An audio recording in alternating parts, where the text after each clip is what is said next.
नमस्कार, आप देख रहे हैं सचाडी न्यूज। समाजवादी पार्टी के प्रमुख अखिलेश यादव कहते हैं 23 मार्च को हम लोहिया पार्क में डॉक्टर राम मनोहर लोहिया को याद करने के लिए आते हैं, जिन्होंने हम समाजवादी आंदोलन दिया। दलितों, अल्पसंख्यक और आदिवासियों के समस्याओं को आज हम भगत सिंह, राजगुरु और सुखदेव को भी याद करते हैं, जिन्होंने भारत की आज़ादी के लिए फांसी का फंदा गले लगाया। देखिए इस पूरी रिपोर्ट में। इसी लोहिया पार्क में आकर के डॉक्टर राम मनोहर लोहिया, जिन्होंने हमें समाजवादी आंदोलन को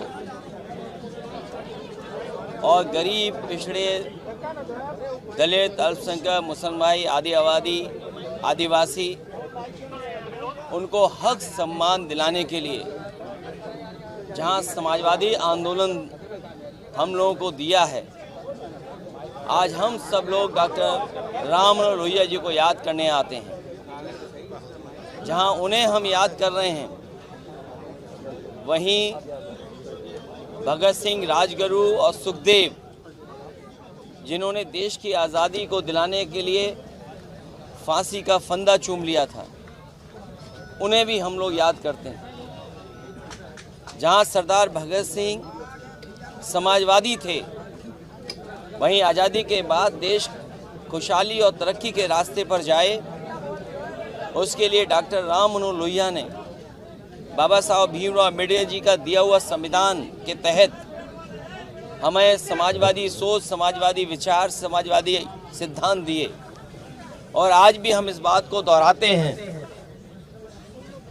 कि देश और देश की बड़ी आबादी, जिसमें किसान, गरीब, मजदूर, नौजवान, महिलाएं, उनको खुशहाली और तरक्की के रास्ते पर अगर कोई विचार ले जा सकता है तो वही डॉक्टर राम मनोहर लोहिया के विचार, समाजवादी विचारों से ही समाज खुशहाली के रास्ते पर जाएगा।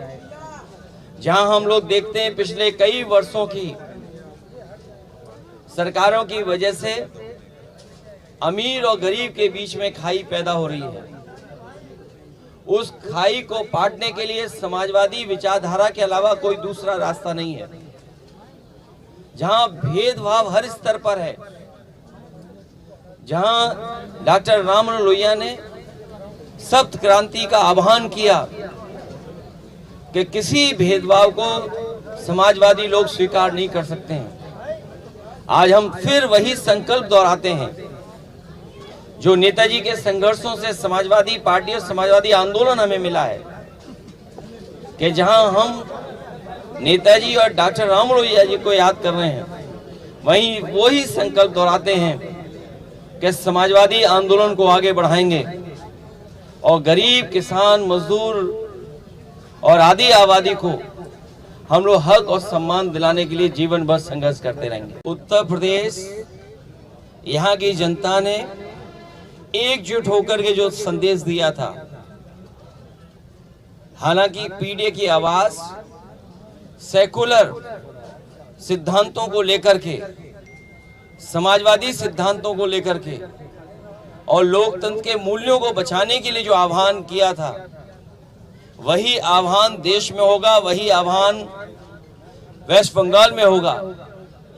और कितनी भी पाबंदियां लगा ले Bharatiya Janata party election commission के माध्यम से, लेकिन वेस्ट बंगाल की जनता, आदि सरकार ने महिलाओं के लिए नारी शक्ति, उसकी सम्मान और समृद्धि के लिए जो काम किए थे, वो बंगाल में आज बड़े पैमाने पे चल रहे हैं। वहां की करोड़ों माताओं को बिना भेदभाव के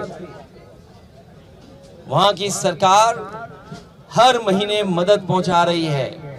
और इस बार तो बजट में उन्होंने बढ़कर के तय किया है कि जो पिछड़ी, दलित और अल्पसंख्यक महिलाएं हैं और सामान्य वर्ग की महिलाएं, उनको विशेष वहां पर सुविधा, और जिस तरीके से समाजवादी पेंशन उत्तर प्रदेश में चली थी, वही और उससे बेहतर योजना बंगाल में चल रही है। महिलाएं और बंगाल के लोग ममता बनर्जी के साथ खड़े दिखाई दे रहे हैं। जब आलू खरीदना है तो दूसरी फसल की बात कर रहे हैं।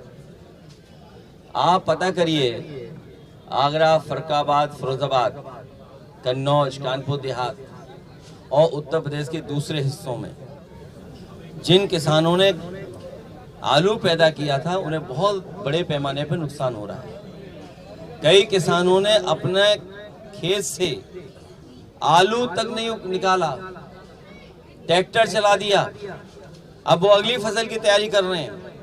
और यही मुख्यमंत्री हैं जिन्होंने ये कहा था कि हम आलू खरीदने के लिए बजट और सरकार से इंतजाम करेंगे। ये बताएं कितना आलू इन्होंने पिछली सरकार में खरीदा था, पिछले वर्ष खरीदा था, और इस बार आलू के किसानों को आलू खरीदने के लिए आपने बजट में कितना पैसा रखा था।